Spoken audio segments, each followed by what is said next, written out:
يا أيها الذين آمنوا إذا نودي للصلاة من يوم الجمعة فاسعوا إلى ذكر الله وذروا البيع ذلكم خير لكم إن كنتم تعلمون. الله أكبر الله أكبر.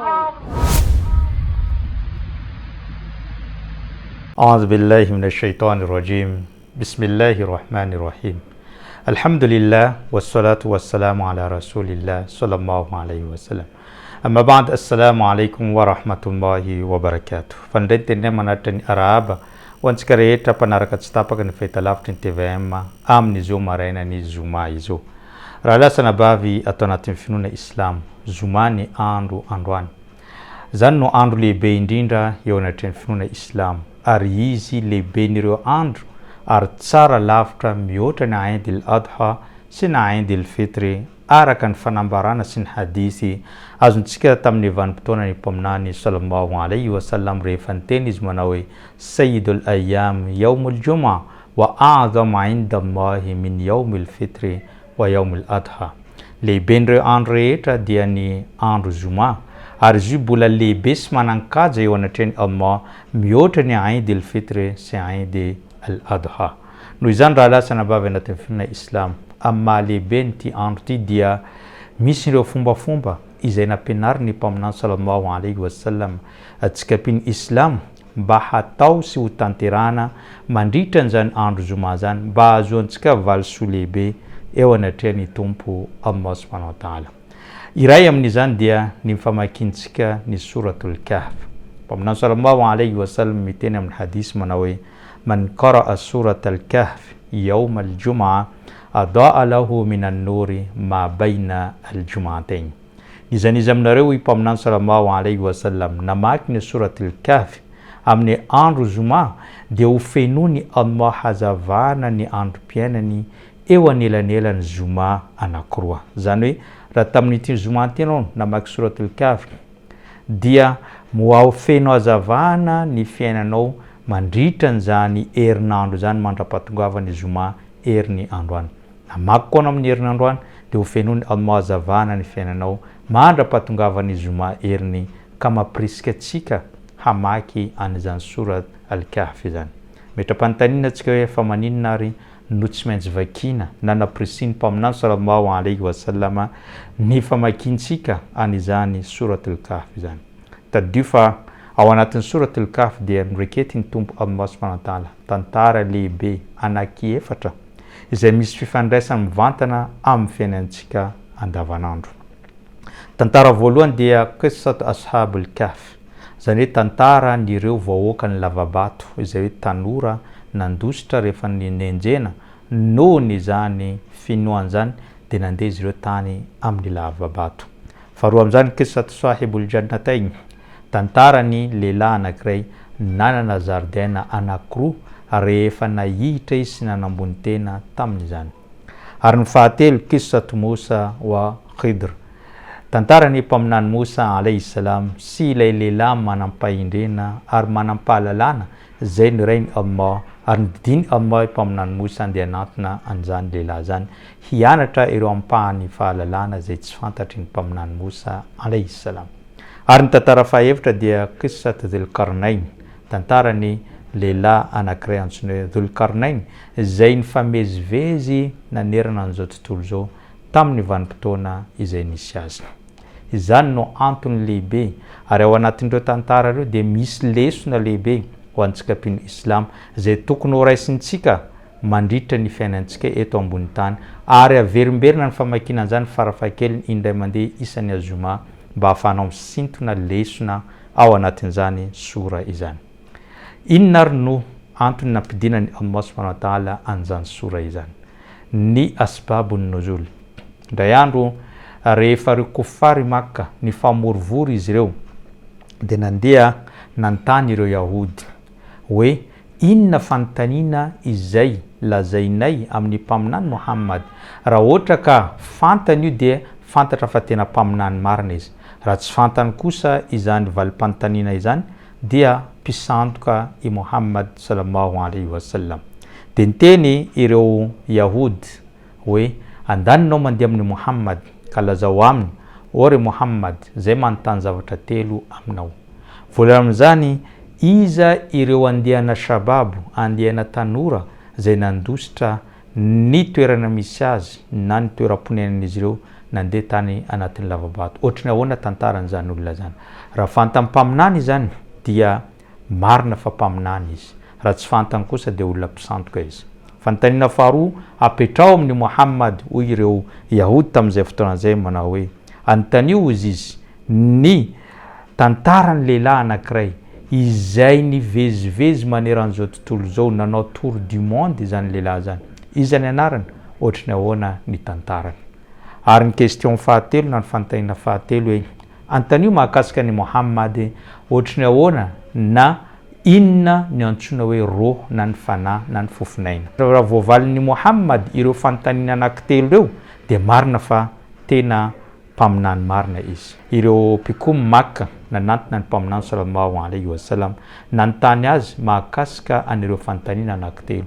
De niteny Muhammad andraso izy zany dia anontany ny tompo Allah subhanahu wa ta'ala, zany hoe anontany Jibril de Jibril manontany Allah subhanahu wa ta'ala fa omeko an'ireo valiny raha ampitso. Tamin'izay fotoana izay mpaminany sallallahu alaihi wasallam tsy niteny hoe insha Allah raha sitraky ny Allah. Nandeha apitsony iny tonga ireo kofary Makka tsy nahita valim-panontaniana mpaminany satria tsy afaka mamorona fa ny zavatra rehetra dia avy amin'ny tompo Allah subhanahu wa ta'ala. Nandeha ny andro faharoa, fahatelo, 10 andro, nandeha hatramin'ny 450 andro dia tsy nahita valim-panontaniana mpaminany. Nanomboka nalahelo izy satria niparitaka tao Makka fa hoe mpaminany Muhammad mpisandoka satria tsy nahavoavaly an'izany valim-panontaniana anankitelo zany. Dia teo nalefa ny tompo Allah subhanahu wa ta'ala ny suratul Kahf mirakitra ireo tantara anankefatra ireo ary niteneniny Allah subhanahu wa ta'ala lesona ho antsika zanak'olombelona. Voalohany lesona ho an'ny mpaminany Muhammad sallallahu alaihi wasallam ary lesona ihany koa ho antsika mpino Islam taty aoriana. Teneniny Allah subhanahu wa ta'ala ao anatin'ny sura io wala taqulanna li shay'in inni fa'ilun dhalika ghadan illa an yasha Allah. Ianao ry Muhammad aza miteny hanao zavatra raha ampitso afa-tsy ampanarahanao ny teny hoe insha Allah raha sitraky ny Allah. Zany hoe mpaminany tsy nanao insha Allah dia nahitsy ny tompo Allah subhanahu wa ta'ala tsy nalefa nandritra ny 2 herinandro izany valim-panontaniana zany mba hafantara ny mpaminany amin'ny manaraka rehefa miteny izy hoe raha ampitso dia tokony hiteny hoe insha Allah.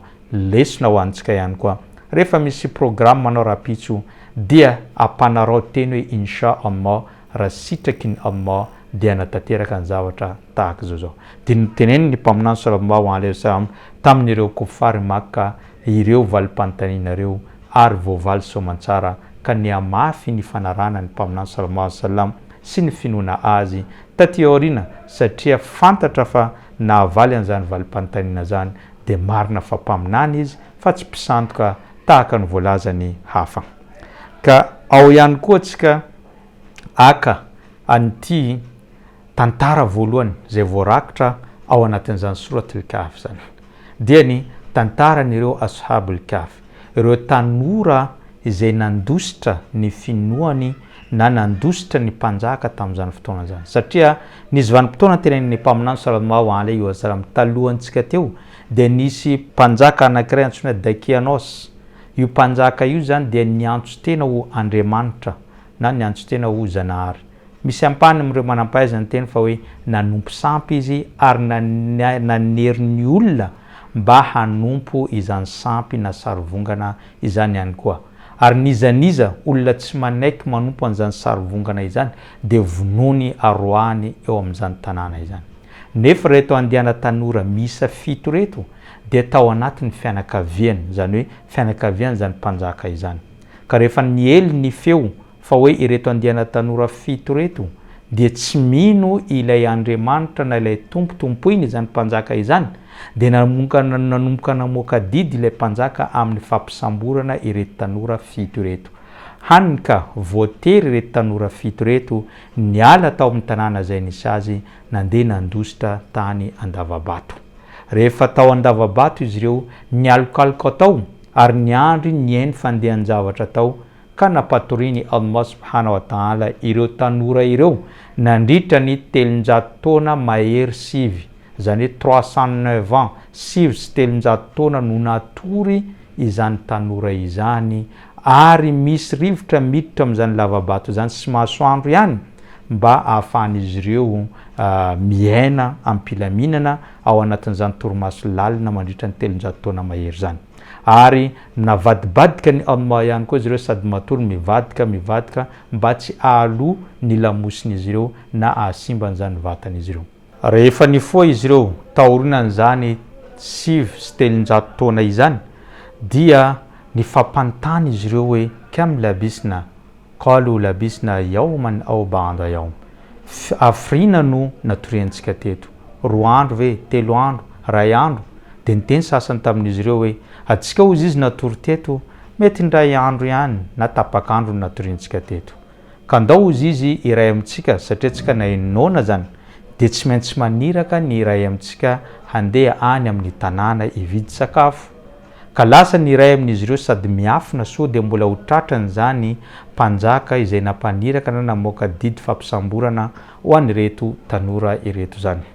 Lasa ny iray nandeha tany amin'ny tanàna, gaga izy rehefa mivoaka n'izany lavabato zany satria nahoana efa niova avokoa ny endriky ny tanàna, efa lasa maro ny mponina ao anatiny, ary efa nahita zava-baovao maro zay tsy hitany satria nieritreritra izy hoe omaly izy no natory de androany izy mifo, nefa nandritra ny 300 taona mahery ka niova eny fa hatramin'ny mpanjaka, hatramin'ny mpitondra, hatramin'ny vahoaka rehetrarehetra tamin'io tanàna hoe efa niova avokoa, ary efa lasa mpino silamo ireo vahoaka tamin'izay fotoan'izay. Rehefa mivoaka izy dia gaga ihany koa ny olona teo an-tanàna nahita ny endriny satria lasa lava somotra be izy, lava hoho izy, ary ihany koa satria nandritra ny 300 taona tsy nanala volo, nandritra ny 300 taona tsy nanala hoho, dia nisy endrika hafa zay hitan'ny olona ka nahagaga ny olona, ka nanaraka ny olona nanontany azy hoe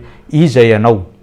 Ary rehefa izy ihany koa nividy zavatra tamin'iny vola iny efa niova hafa ihany koa ny volan'izy ireo satria ao anatin'ny 300 taona zany mazava ho azy fa niova ihany koa ny vola, de gaga izy tonga teo vao nanontaniany olona inona ny zavatra zay nahazo anareo, inona ny nanjoanareo, teo izy vao nitantara hoe zay nandositra mpanjaka dakianos tamin'izany vanim-potoana zany, de niome sady faly ny olona hoe efa vanim-potoana ela no nahafaty an'izany dakianos zany, ary efa mpino islamo, ary efa hafa ny mpanjaka izay misy antsika ankehitriny, ka nareo izy izy mivoa ao anatin'izany lavabato izay niafenanareo zany.